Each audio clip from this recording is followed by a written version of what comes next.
Good morning everyone. आज हम read करेंगे 1.5 how nutrients are replenished in this soil. यानी कि सॉइल में, मिट्टी में न्यूट्रिएंट्स कैसे रिप्लेनिश्ड होते हैं, यानी कि वापस कैसे स्थापित करते हैं पोषक तत्वों को। Have you seen farmer spreading manure और फर्टिलाइजर्स इन दी फील्ड और gardener using them in lawns और इन पॉट्स। तो आपने बेटा किसान को मैन्योर, खाद और फर्टिलाइज़र, उर्वरक खेतों में डालते हुए देखा होगा, या गार्डन बगीचे में, लॉन में डालते हुए देखा होगा, या आपने उसको अपने गमले में ये डालते हुए देखा होगा कि वो मिट्टी के अंदर कुछ मिलाता है, यानी कि वो मिलाने वाला फर्टिलाइज़र ही होते हैं और मैन्योर, खाद होते हैं। तो do you now why this is done? तो वो ऐसा क्यों करता है? सिंपल सा आंसर है कि वो ऐसा करता है क्योंकि वो जो मिट्टी के अंदर ये मिलाता है फर्टिलाइज़र और मैन्योर, इससे उस मिट्टी के अंदर न्यूट्रिएंट्स बढ़ जाते हैं, जिससे वो प्लांट को कुछ न्यूट्रिएंट्स की आवश्यकता होती है, वो न्यूट्रिएंट्स उसी मैनर और फर्टिलाइज़र से मिलते हैं। तो you learn that plant absorb minerals and nutrients. तो आपने पढ़ा भी है कि प्लांट जो है एब्जॉर्ब करते हैं मिनरल्स, न्यूट्रिएंट्स अलग अलग फ्रॉम दी सॉइल, मिट्टी से। So their amount in the soil keep on declining. तो ये सारा जो न्यूट्रिएंट्स वो एब्जॉर्ब करते हैं, वो एब्जॉर्ब करते रहेंगे तो वो डिक्लाइनिंग हो जाएगा, यानी कि धीरे धीरे उस न्यूट्रिएंट्स में कमी आने लगेगी। क्योंकि मिट्टी के अंदर जितना भी न्यूट्रिएंट्स है वो सारा का सारा प्लांट अगर एब्जॉर्ब करते रहेंगे तो उस मिट्टी के अंदर उन न्यूट्रिएंट्स की कमी होती रहेगी। Fertiliser and manner contain nutrients. तो फर्टिलाइज़र और मैनर में न्यूट्रिएंट्स होते हैं, सच एज जैसे नाइट्रोजन, पोटेशियम, फास्फोरस, ईटीसी। तो फर्टिलाइज़र में बेटा ये इस प्रकार के न्यूट्रिएंट्स होते हैं जो हम बार बार मिट्टी में मिलाते हैं, तो उस हर बार हम अगर फसल लगाते हैं तो उन फसल को, प्लांट्स को अच्छे से न्यूट्रिएंट्स मिलते रहें। जैसे हम अपने भोजन के अंदर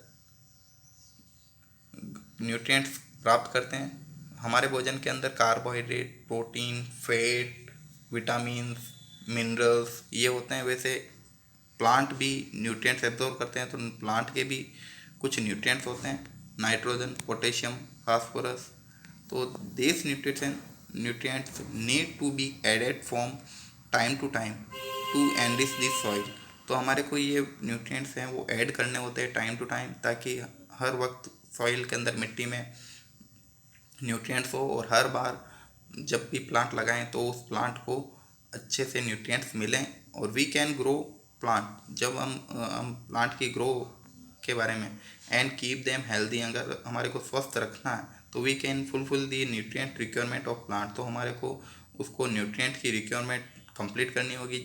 और अगर हम हर एक प्लांट की रिक्वायरमेंट पता हो हमारे को कि कौन से प्लांट को कौन से न्यूट्रिएंट चाहिए, तो प्लांट हमेशा बेटा अच्छा रहेगा, स्वस्थ रहेगा। Usually crop plant absorb a lot of nitrogen. और हमारे को पता है कि सामान्यतः यूजुअली क्रॉप के जितने भी प्लांट होते हैं, फसली पादप, वो बहुत सारी नाइट्रोजन को एब्जॉर्ब करते हैं, and the soil become deficient in nitrogen. और तो सॉइल में नाइट्रोजन की डिफिशिएंट हो जाती है, यानी कि कमी हो जाती है। You learn that though nitrogen gas is available in plenty. तो आप हमने पढ़ा है कि नाइट्रोजन गैस है जो बहुत सारी अवेलेबल है पैलेंटी में, यानी कि हमारे आसपास के वातावरण में, एटमॉस्फेयर में है, उसको हम पैलेंटी बोलते हैं। इन दी एयर बहुत सारी, काफ़ी मात्रा में, पैलेंटी यानी कि काफ़ी मात्रा में, इन दी एयर हवा के अंदर बहुत सारी नाइट्रोजन है। Plant cannot use in the manner. तो प्लांट ये इस प्रकार यूज़ नहीं कर सकते जैसे they can use carbon dioxide. जैसे कार्बन डाइऑक्साइड का यूज़ करते हैं वैसे इस एयर से नाइट्रोजन एब्जॉर्ब नहीं कर सकते, क्योंकि कार्बन डाइऑक्साइड कहाँ से एब्जॉर्ब करते हैं? लीफ से। और लीफ के अंदर बहुत से छोटे छोटे स्पोर, छेद होते हैं, और उन पोर्स को हम क्या बोलते हैं? स्टोमेटा। तो स्टोमेटा से कार्बन डाइऑक्साइड लेते हैं, पर उस प्रकार नाइट्रोजन नहीं ले सकते। तो नाइट्रोजन कैसे मिलती है? They need nitrogen in A soluble form. तो ये नाइट्रोजन की पौधों को नीड होती है सॉल्युबल की तरह, यानी कि विलेय होती है। ये विलेय नाइट्रोजन को ये एब्जॉर्ब करते हैं, और विलेय किस में होती है? वाटर में। वाटर के साथ ये एब्जॉर्ब करते हैं, और वाटर एब्जॉर्ब करते हैं रूट से। तो दी बैक्टीरियम कॉल्ड राइजोबियम, तो बेटा जो बैक्टीरिया होता है राइजोबियम जिसको कहते हैं, कैन टेक एटमॉस्फेरिक नाइट्रोजन। तो ये राइजोबियम जो होता है वो एटमॉस्फेरिक नाइट्रोजन को लेता है and convert it into usable form, और ये एटमॉस्फेरिक नाइट्रोजन को कन्वर्ट कर देता है यूजेबल फॉर्म में, और ये यूजेबल फॉर्म में हो जाती है तो प्लांट उसको यूज़ कर सकता है। But rhizobium cannot make its own food, but rhizobium है जो अपना खुद का भोजन वो नहीं बना सकता, तो so it often lives in the root of gram, peas, moong, bean, other. तो ये राइजोबियम जो होता है बेटा चने में, मटर में, मूंग में, सेम में और फलीदार पादपों की रूट्स में होता है। Legume and provide beans and other legume and provide them with nitrogen, और ये ये उनकी रूट में रहता है और ये नाइट्रोजन प्रोवाइड करवाता है। इन रिटर्न दी प्लांट्स, अब प्लांट्स क्या करेगा? प्लांट करेगा कि रिटर्न में उसको प्रोवाइड कराएगा फूड एंड शेल्टर। तो ये फूड और शेल्टर प्रोवाइड करेगा, क्योंकि आपने ऊपर पढ़ा था कि राइजोबियम जो है अपना ऑन फूड नहीं बनाता, तो फूड नहीं बनाता तो वो तो उनको नाइट्रोजन अवेलेबल करवा देता है राइजोबियम। फिर प्लांट उसको प्रोवाइड करवाते हैं शेल्टर एंड फूड। शेल्टर यानी कि आवास, फूड यानी भोजन, टू हैव बैक्टीरिया। तो ये राइजोबियम बैक्टीरिया को प्लांट जो है फूड देते हैं और शेल्टर रहने के आवास देते हैं। दे दस हैव ए सिम्बायोटिक रिलेशनशिप। इस रिलेशनशिप को हम सिम्बायोटिक कहते हैं, आपने पिछली क्लास में भी पढ़ा था।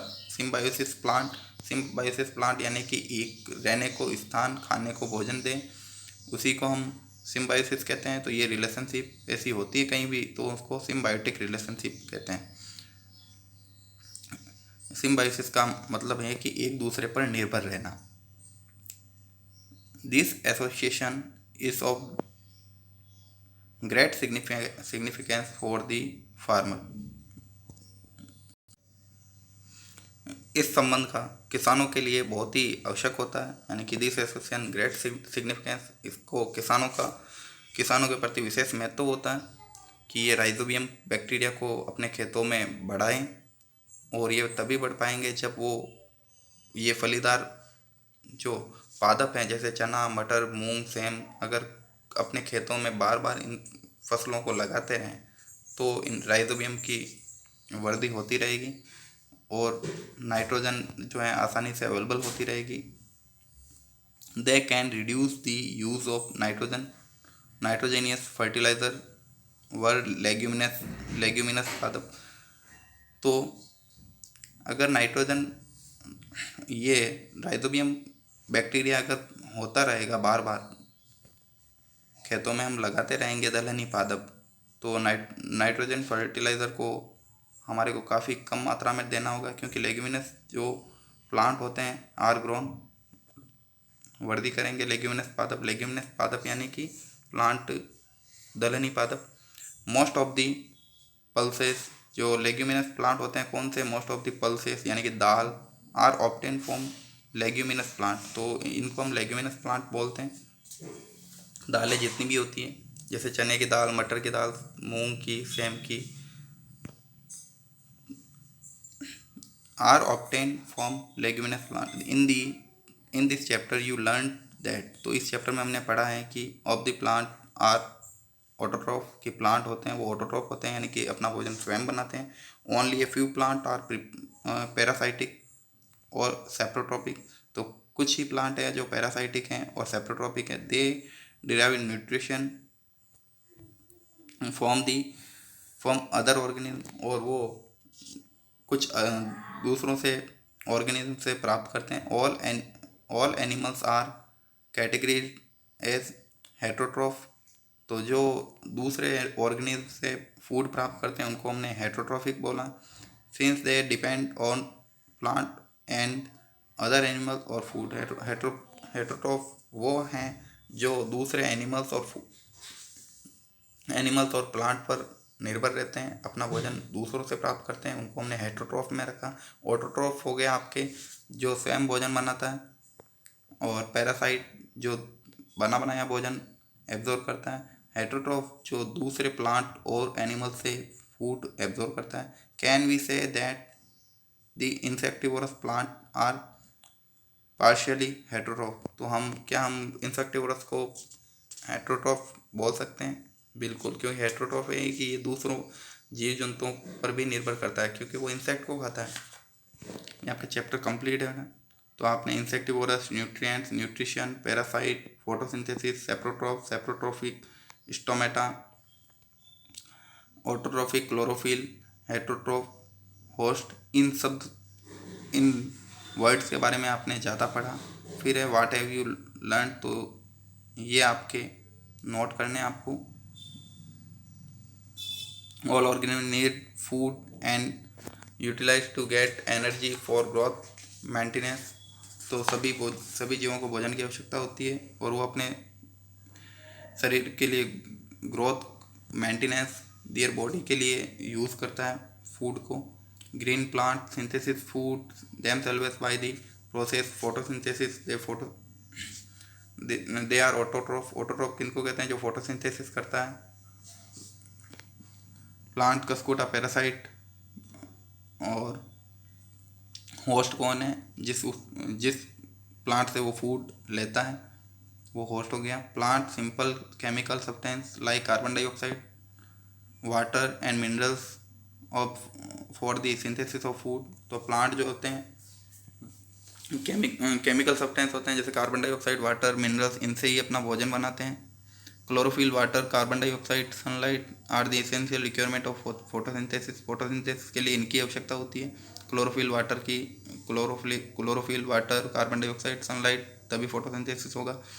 Complex chemical substance such as carbohydrate are the product of photosynthesis. तो फोटोसिंथेसिस में क्या होता है कि कार्बोहाइड्रेट बनता है। Solar energy absorb by the chlorophyll present in leave. तो सोलर एनर्जी क्लोरोफिल के द्वारा ही होती है। Oxygen is produced during photosynthesis, और ऑक्सीजन फोटोसिंथेसिस में ऑक्सीजन बनती है। Oxygen released photosynthesis is utilised by organism and survival. और ऑक्सीजन जो रिलीज होती है फोटोसिंथेसिस से, उसका हम उपयोग करते हैं जितने भी लिविंग ऑर्गेनिज्म हैं और जो भी सर्वाइवल हैं।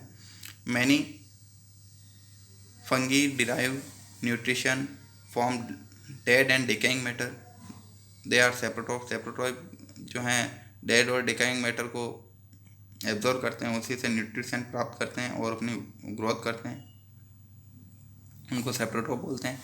A few plant and all animals are dependent other their nutrition are called heterotroph. और जो प्लांट कुछ एक प्लांट हैं जो दूसरों एनिमल्स पर डिपेंड होते हैं, उनको हम हेटरोट्रॉफ कहते हैं। ये चैप्टर कंप्लीट है आपका।